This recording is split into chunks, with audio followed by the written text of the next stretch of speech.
নমস্কার, এসবি নিউজে স্বাগত। চলে যাব আজকের দিনের একটি গুরুত্বপূর্ণ সংবাদে। ঝাড়গ্রামে বিস্ফোরক মন্তব্য লকেট চ্যাটার্জির, তৃণমূলের বিরুদ্ধে জাল ভোটার কার্ড তৈরির অভিযোগ। লোকসভা নির্বাচন ঘনিয়ে আসতেই জঙ্গলমহলে রাজনৈতিক চাপানোত্তর বেড়েছে। সোমবার ঝাড়গ্রাম জেলার বিজেপি কার্যালয়ে দলীয় কর্মসূচিতে অংশ নিয়ে তৃণমূল কংগ্রেসের বিরুদ্ধে বিস্ফোরক অভিযোগ আনলেন বিজেপি নেত্রী লকেট চ্যাটার্জি। সাংবাদিকদের মুখোমুখি হয়ে তিনি বলেন, জাল ভোটার কার্ড তৈরি করে নির্বাচনী বৈতরণী পার করছে তৃণমূল। বাংলাদেশ থেকে আসা অনুপ্রবেশকারী, এমনকি রোহিঙ্গাদের নামে ভোটার কার্ড বানানো হচ্ছে।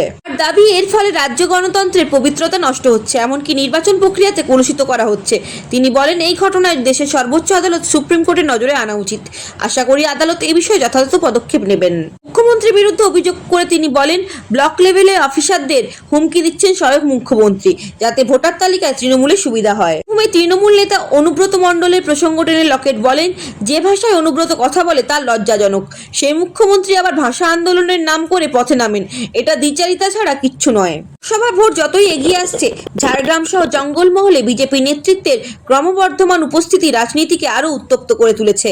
লকেট চ্যাটার্জি এই মন্তব্য ঘিরে নতুন বিতর্ক সৃষ্টি হয়েছে রাজনৈতিক মহলে। সুপ্রিম কোর্টের কাছে আমরা আশাবাদী, যথেষ্ট সম্মান নিয়ে বলছি। সুপ্রিম কোর্ট পুরোপুরিভাবে, অন্তত যারা ভারতবর্ষের নাগরিক আছেন তারা যেন ভোট দিতে পারে, সেটা তারা একদমই সেটাকে গণ্য করবেন।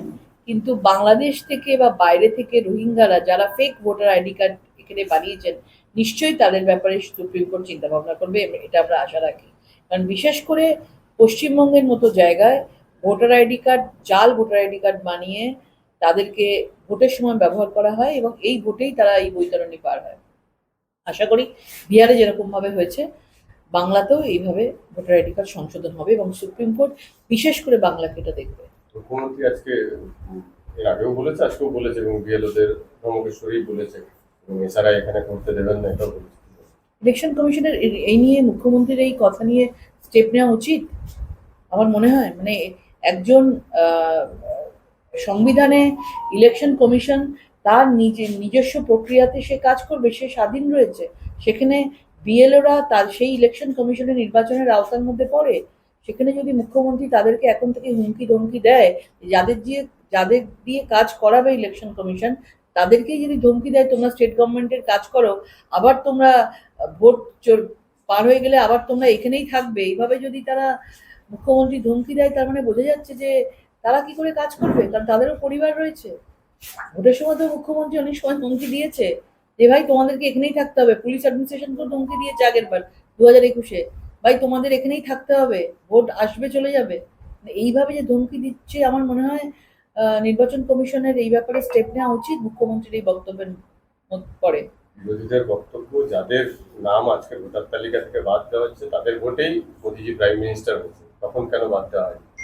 দেখুন, আমাদের প্রত্যেকটা জিনিস আমাদের 2047 থেকে আজকে 2025-এ দাঁড়িয়ে আছি আমরা পরিবর্তনের মাধ্যমে এবং অনেক কিছু জিনিস আস্তে আস্তে শিখতে যাচ্ছি, যেটা আজ থেকে 25 বছর আগে ছিল না। তাহলে তো আমরা বলতে পারি মমতা বন্দ্যোপাধ্যায় এই 2011-তে, 2016-তে, 2021-এ এই ভোটারদের ভোটেই তো উনি মুখ্যমন্ত্রী হয়েছেন। তার আগে বুদ্ধদেব বাবু, জ্যোতিবাবু এই ভোটারদের মুখ্যমন্ত্রী হয়েছে। তার আগে প্রধানমন্ত্রী হয়েছেন মনমোহন সিং, এই ভোটারদের হয়েছে। সুতরাং এইসব কখনো মানে হয় না এই ধরনের কথা বলার। আমরা যত আগামী দিনে এগোচ্ছি, আমরা তত নিজেদেরকে সংশোধন করতে করতে এগোচ্ছি, যাতে আমাদের মধ্যে যে ফাঁক ফোকর আছে সেগুলো যেন না থাকে। 26-এর ভোটে এটা কি প্রভাব? বীরভূমটা খুব লজ্জাজনক কথা লাগে যে বীরভূমের তিনি বাঘ মনে করেন অনুব্রত মণ্ডল, তার মুখের ভাষা, তারই দলের, তার মুখের ভাষা যে মাত্রা ছাড়িয়ে গেছে, যেটা কেউ আমরা জনসমক্ষে বলতে পারবো না, সেখান থেকে সেই দলেরই মুখ্যমন্ত্রী ভাষা আন্দোলন শুরু করছে, ভাবতে তো হাসি পাচ্ছে।